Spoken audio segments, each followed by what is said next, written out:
하나님 말씀을 함께 보겠습니다. 오늘은 마가복음 13장 14절로 27절까지 말씀을 교독하겠습니다. 마가복음 13장 14절로 27절까지 말씀을 교독하겠습니다. 마가복음 13장 14절입니다. 지붕 위에 있는 자는 멸망의 가증한 것이 서지 못할 곳에 선 것을 보거든 읽는 자는 깨달을진저 그때 유대에 있는 자들은 산으로 도망할지어다. 지붕 위에 있는 자는 내려가지도 말고 집에 있는 무엇을 가지러 들어가지도 말며 밭에 있는 자는 겉옷을 가지러 뒤로 돌이키지 말지어다. 그날에는 아이 뵌 자들과 젖 먹이는 자들에게 화가 있으리로다. 이 일이 겨울에 일어나지 않도록 기도하라. 이는 그날들이 환난의 날이 되겠습니다. 하나님께서 창조하신 시초부터 지금까지 이런 환난이 없었고 후에도 없으리라. 만일 주께서 그 날들을 감하지 아니하셨더라면 모든 육체가 구원을 얻지 못하는 것이거늘 자기가 택하신 자들을 위하여 그 날들을 감하셨느니라. 그때 어떤 사람이 너희에게 말하되 보라 그리스도가 여기 있다 보라 저기 있다 하여도 믿지 말라. 거짓 그리스도들과 거짓 선지자들이 일어나서 이적과 기사를 행하여 할 수만 있다며 택하신 자들을 미혹하려 하리라. 너희는 삼가라. 내가 모든 일을 너희에게 미리 말하였노라. 그때 그 환난 후 해가 어두워지며 달이 빛을 내지 아니하며 별들이 하늘에서 떨어지며 하늘에 있는 권능들이 흔들리리라. 그때 인자가 구름을 타고 큰 권능과 영광으로 오는 것을 사람들이 보리라. 또 그때 그가 천사들을 보내어 자기가 택하신 자들을 땅 끝으로부터 하늘 끝까지 사방에서 모으리라. 아멘. 오늘 새벽에 마가복음 13장 14절로 27절 본문으로 주님 다시 오실 때까지 제목으로 말씀을 묵상하도록 하겠습니다. 주님 다시 오실 때까지. 자, 오늘 본문은 13장 14절 아주 유명한 구절이 등장합니다. 멸망의 가증한 것이 서지 못할 것에 선 것을 보거든. 많이 보셨죠? 정확하게 무슨 뜻인지 말할 수 있는 사람은 많지는 않겠지만 멸망의 가증한 것이 서는 것을 보거든 이라는 말은 교회 오래 다니신 분은 한 번쯤은 접해본 그런 구절이 되겠습니다. 멸망의 가증한 것이 뭔가 그걸 조금 이따가 설명하고 그 다음에 서는 것을 어디에 섰을까? 간단하게 말씀드리면 성소에 거룩한 성전에 무언가 멸망받아 마땅할 가증한 것이 서는 것을 보거든 이라는 뜻입니다. 자, 이 말씀은 유래가 있죠. 마태복음 24장 똑같은 내용을 다루고 있는 병행구절이라고 하죠. 마태복음 24장 15절 이하를 읽어보면 이렇습니다. 선지자 다니엘이 말한 바 멸망의 가증한 것이 거룩한 곳에 서는 것을 보거든 그때 유대에 있는 자들은 선지자 다니엘이 말한 선지자 다니엘이 멸망의 가증한 것이 서는 것을 보거든 관련된 구절을 3번이나 얘기해요. 다니엘서 7장에 다니엘서 9장에 다니엘서 12장에 무언가 멸망의 가증한 것이 거룩한 성소에 세워지는 때가 올 것이다. 이게 도대체 무슨 말인가? 조금 제가 읽어보면 그가 장차 많은 사람들과 더불어 한 일회의 언약을 굳게 맺고 그가 그 일회의 절반의 제사와 예물을 금지할 것이며 또 포악하여 가증한 것이 날개를 의하여 설 것이며 성전은 하나님 앞에 드리는 예배, 하나님 앞에 드리는 제물이 있어야 되는데 그걸 다 금지해버린대요. 누군가가 대신에 성소에 멸망의 가증한 것을 세운대요. 예언입니다. 또한 11장 31절 군대는 그의 편에 서서 성소 곧 견고한 곳을 더럽히며 매일 드리는 제사를 폐하며 멸망하게 하는 미운 물건을 세울 것이며 예언입니다. 마지막 12장 11절도 매일 드리는 제사를 폐하며 멸망하게 할 물건을 세울 때부터 1290일을 지낼 것이요. 숫자가 나옵니다. 다니엘서 숫자가 한 4번 나오거든요. 7장, 8장, 9장, 12장에 나오는데 그 내용들은 한때와 두때와 반때 70일에 1290일 1335일인데 무슨 뜻인지 잘 모릅니다. 한때 두때 반때는 뭐 요한계시록에 나오지만은 아무튼 1290일 나오죠. 다니엘이 예언했는데 멸망의 가증한 것이 성수에 서는 때가 있단 말이에요. 그때는 군대 같은 사람들이 와가지고 하나님께 드리는 예배를 전부 다 패해버리고 율법도 못 보게 하고 그런 때가 온단 말이에요. 다니엘이 예언했어요. 이 예언의 말씀이 의미하는 바가 뭔가, 실제로 이루어졌는가? 잘 들어보세요. 실제 유사한 사건이 일어납니다. 언제? 주전 167년에. 주전 167년에 그때 알렉산더 대왕이 죽고 시리아 제국을 형성한 사람이 있는데 안티오쿠스라는 왕이 있어요.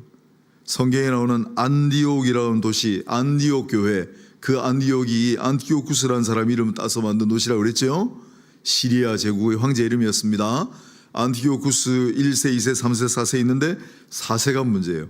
안티오쿠스 4세는 에피파네스라고 이름 불렸는데 그 무슨 뜻이냐면 자기가 신의 현현이다. 자기를 신이라고 불렀어요. 미친 사람이죠. 자기를 신이라고 불렀습니다. 그리고 이 안티오쿠스 4세가 한 짓이 바로 예루살렘 성전에 들어가가지고 제우스상을 세워버렸어요. 우상을 세워버리고 또한 율법에 가증한 동물로 되어 있는 돼지 피를 뿌리고 하나님 앞에 예배드리는 거 금지, 당연히 제물도 안 돼, 율법 보는 거 지금부터 금지, 다 금지시켜버렸어요. 그 사람들이 다니엘이 말한 것이 이루어지는구나. 그런데 완전히 다 이루어지진 않아요. 왜냐하면 가공할 짓을 자행하는 사람이 한 일의 언약을 세우고 1290인데 그게 이루어지진 않았거든요. 아무튼 예루살렘 성전이 모독받는 사건이 일어납니다. 또한 세월이 흘러서 서기 70년, 주후 70년 로마의 군대가 예루살렘 성전을 쳐들어가죠.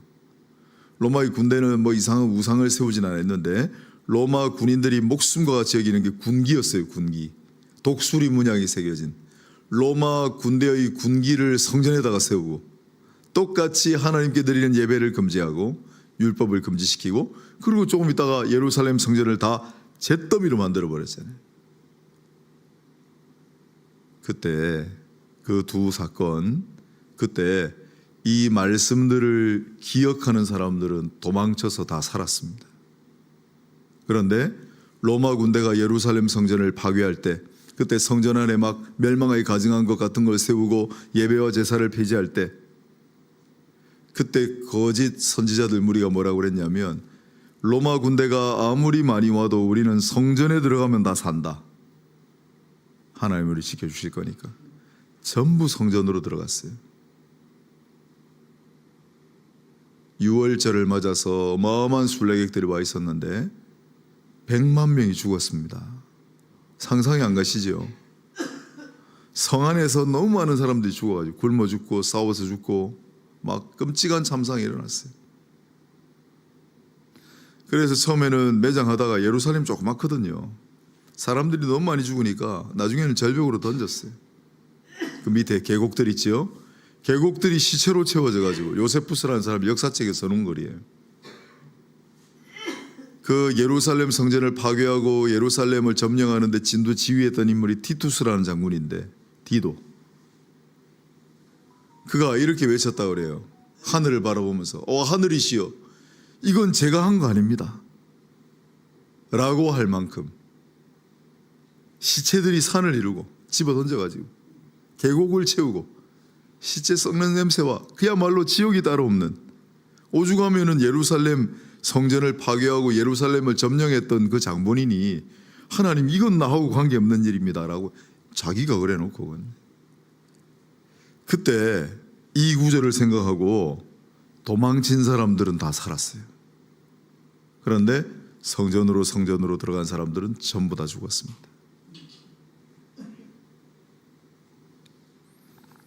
그러면 이 멸망의 가증한 것이 서는 것을 보는 것, 이게 다 이루어졌느냐? 그렇지 않아요. 아까도 말씀드렸지만은 다니엘이 예언한 1290일이라든지 1335일이라든지 한일의 언약이라든지 그런 게 아직 안 이루어졌어요. 그래서 언젠가는 멸망의 가증한 것이 거룩한 곳에 서는 걸 다시 보게 될 것이다. 그때는 다 도망가라는 예언이 여전히 유효합니다.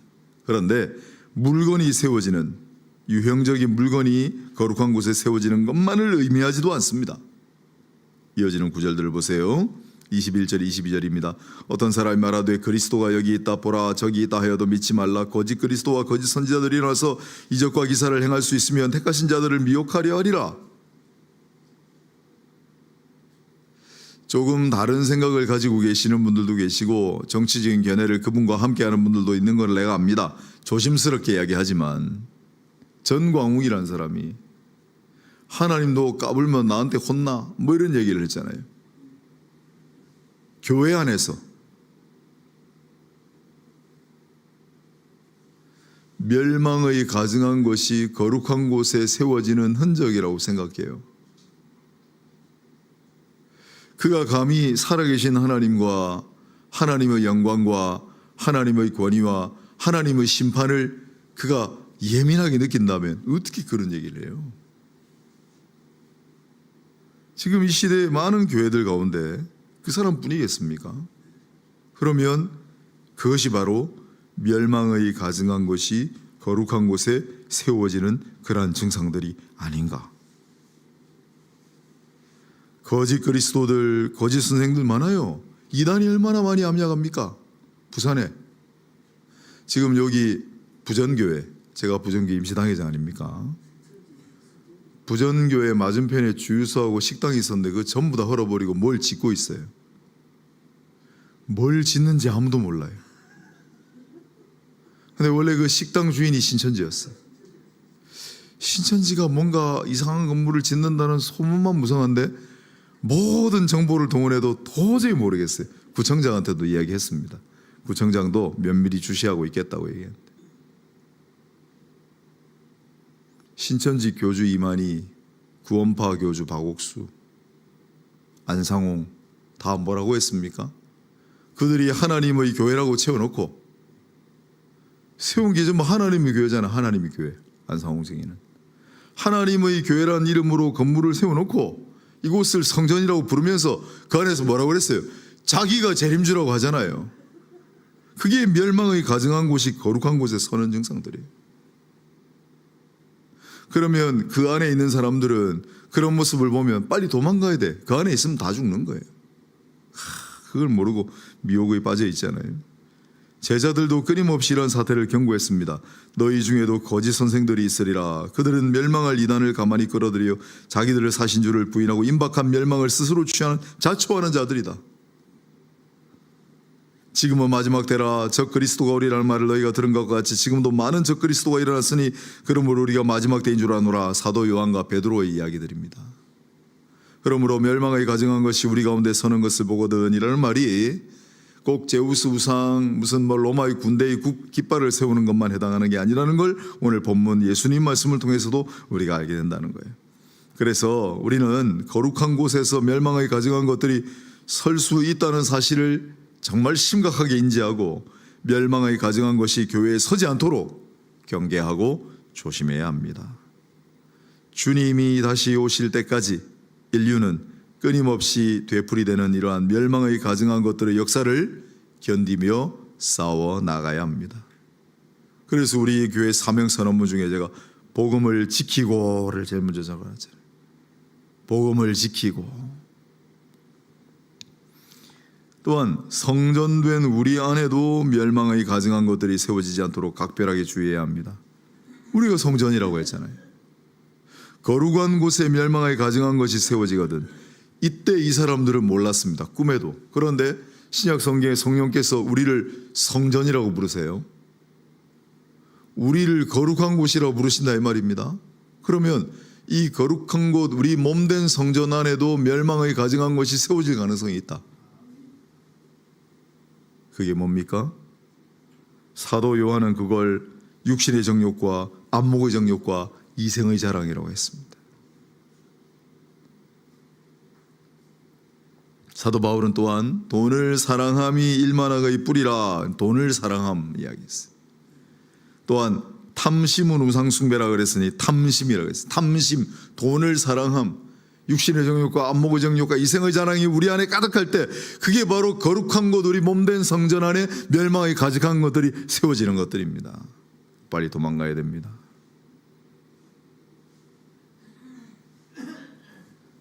오늘 본문에 보면 아주 독특한 구절들이 많이 등장하는데 겨울에 일어나지 않도록 기도하라.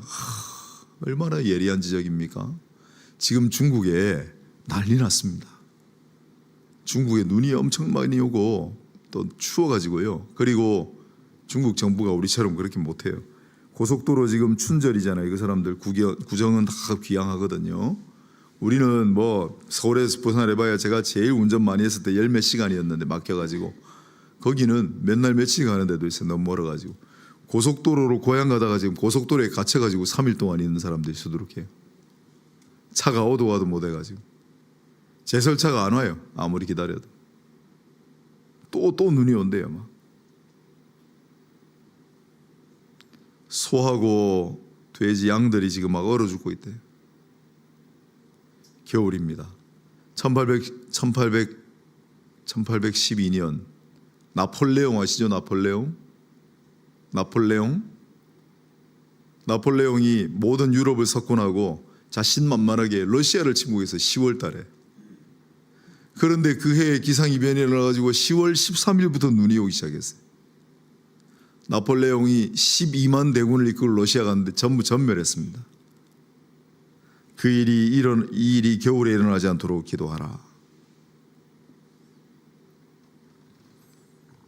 그 환난의 날, 멸망의 가증한 것이 서는 것을 보는 날이 바로 가장 환난 중의 환난의 날이다 하는 거예요. 물론 앞에 막 해달별 뭐 여러 가지 징조가 있었지만 지진과 재난과 기근이 있었지만은 전쟁이 있었지만은 멸망의 가증한 것이 거룩한 곳에 세워지는 것을 보는 바로 그 날이 환난 중의 환난이다.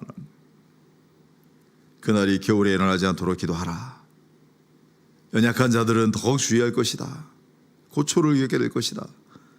그러나 21절을 보세요. 23절 너희는 삼가라. 내가 모든 일을 너희에게 미리 말하였노라. 삼가라. 24절 이하에 환난 후 해가 어두워지며 달이 빛을 내지 아니하며 별들이 하늘에서 떨어지며 하늘에 있는 권능들이 흔들리리라. 그때 인자가 구름을 타고 큰 권능과 영광으로 오는 것 사람들이 보리라. 또 그때 그가 천사들을 보내 자기가 택한 자들을 땅끝으로부터 하늘 끝까지 사방에서 모으리라.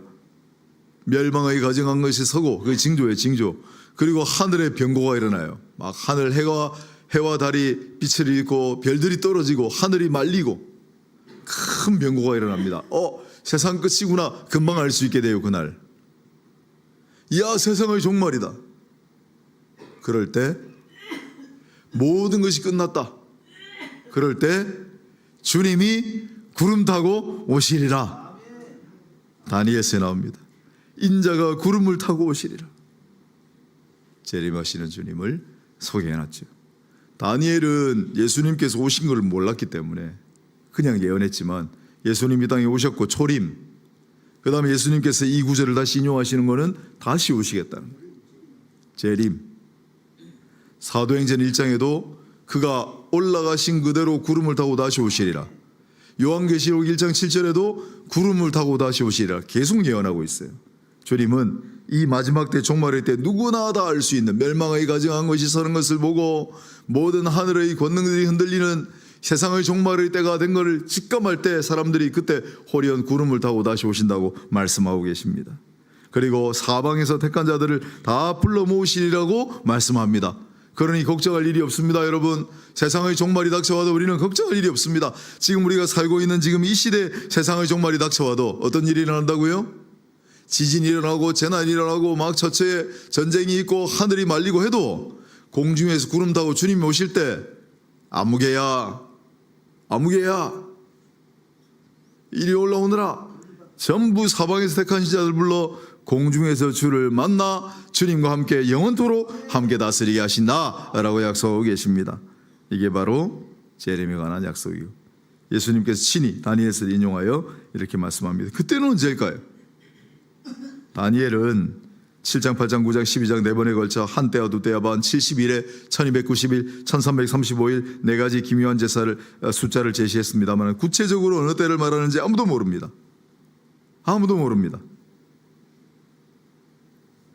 그러니 이러이러한 일이 있으면 주님이 재림하신다라가 아니라 주님이 재림하실 때면 이러이러한 일이 일어나리라고 보는 게 좋겠습니다. 아무튼 재림하시는 하나님은 인자의 모습으로 다시 오신다고 예언합니다.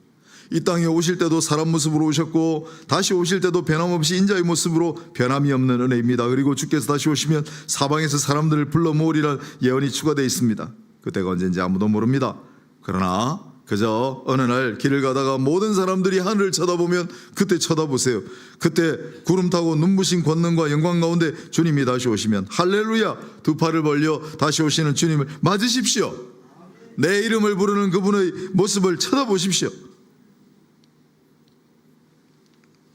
그러면 주께서 다시 오실 때까지, 주님 다시 오실 때까지 우리는 어떻게 살아가야 할 것인가? 그것이 더 중요한 주제입니다. 우리가 잘 아는 노래가 있습니다. 제가 정말 제 영혼을 울렸던 노래, 제가 이 노래를 처음 듣고 얼마나 제 영혼이 충격을 받고 감동을 받았는지 난 지금도 생생하게 기억해요. 이 노래 처음 들었던 순간. 여러분은 언제입니까? 난 진짜 그때 놀랐습니다.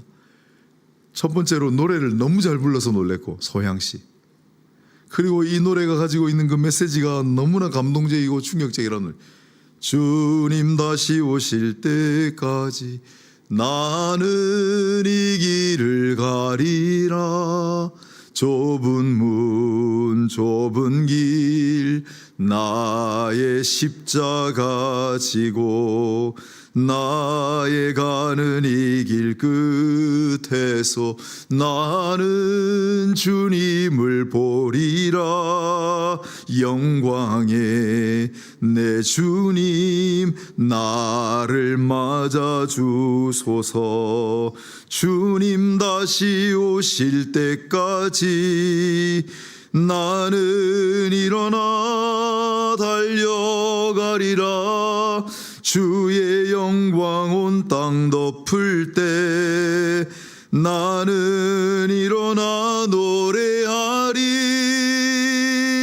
내 사모하는 주님 온 세상 구주시라. 내 사모하는 주님 영광의 왕이시라.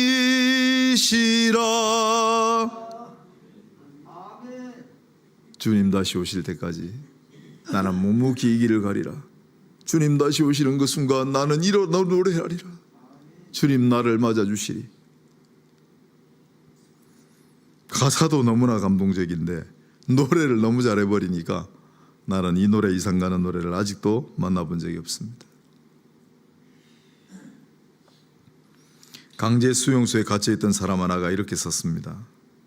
아무 희망이 없고 캄캄한 절망뿐이고 매일 고문과 죽어가는 사람들의 신흥속이, 그게 바로 강제 수용소인데 이렇게 해놨어요.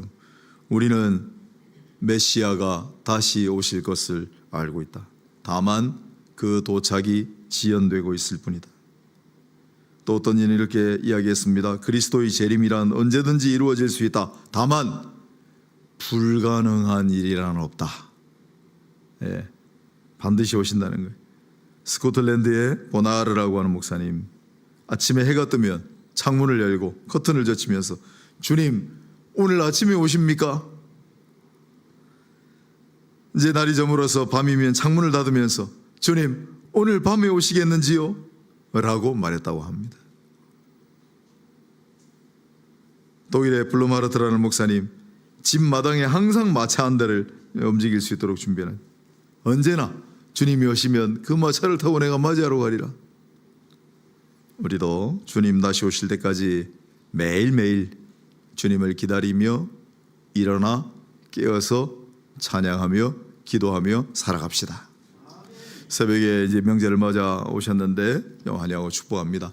저기 제 대전서부터 내 고등학교 또 대학교 조금 가르치다가 내가 부산 왔는데 따라와가지고 지금 우리 교회 나오는 청년, 또 내가 우리 청년부에서 제일 아끼고 이뻐하던 자매가 둘이 결혼을 했습니다. 그래서 신혼부부가 돼요. 아직 신혼여행을 못 갔어요. 이번 주 주일날 간다고 합니다. 미국으로. 축복해 주세요. 저 뒤에 앉아 있습니다. 둘이. 나는 신혼부부가 새벽기도 저렇게 잘 나오는 예는 한 번도 본 적이 없습니다. 축복합니다. 오늘 노아가 못 왔는데 어린아이가 새벽마다 옵니다. 너무 감사하죠. 어르신들 매일 오시는, 이분도 감사합니다. 뭐 어떡하겠어요. 우리는 늘 깨어서 늘 한결같이 오늘 이 새벽이 동터오면 이제 해가 떠올 텐데 주님 오늘 오시렵니까? 주님 오늘 오시렵니까? 언제나 주님을 기다리며 그러나 그렇다고 손 놓고 막연하게 기다리는 것이 아니라 주님 언제 오셔도 나는 주님 사모합니다. 내 영광의 왕이십니다. 늘 찬양하며 주님을 기다리며 준비하며 주님 다시 오실 때는 부끄럽지 않도록 주님이 호련 다시 오셨어요. 뭐라고 하실 거예요? 뭐라고 하실 겁니까? 주님 너무 기다렸습니다. 주님 너무 보고 싶었습니다. 한마디 덧붙여야 될 거 아니에요. 주님 제 최선을 다해 살았습니다. 주님 저 새벽기도 열심히 했습니다. 주님 저 철야하면서 주님 그래도 내 마음대로 내 최선을 다했습니다. 기도합시다.